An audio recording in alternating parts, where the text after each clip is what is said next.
Kementerian Pertahanan Rusia merilis rekaman kerja tempur artileri pada posisi pasukan Ukraina. Rekamannya diunggah di Telegram pada Selasa 6 Desember 2022. Dalam keterangan unggahan disebutkan, unit Rusia menyerbu posisi musuh di tengah Mariinka.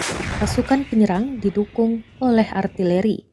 Rentetan artileri tampak meluncur dan melibas benteng pasukan Ukraina. Dampak serangan dan kepulan asap tebal terekam kamera drone Rusia. Adapun operasi ofensif pasukan Rusia terus mencapai hasil positif ke arah Donetsk. Upaya angkatan bersenjata Ukraina untuk melakukan serangan balik unit Rusia di wilayah pemukiman Spornoye, Kurdiomovka, dan Mariinka dari Republik Rakyat Donetsk berhasil dipukul mundur.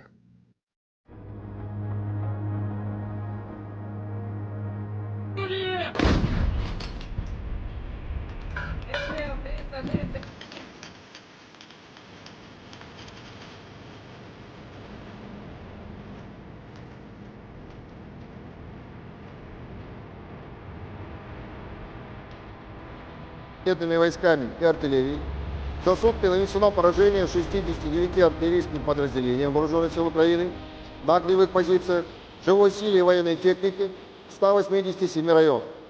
В районе населенного пункта Деброво Донецкой Народной Республики поражен пункт временной дислокации украинского националистического формирования.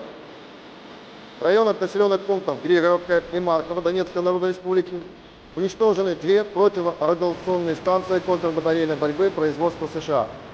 В районе населенного пункта Новоалександровка Запорожской области уничтожен склад боеприпасов и ракетно-артиллерийского вооружения Вооруженных сил Украины. 9 украинских беспилотных летательных аппаратов.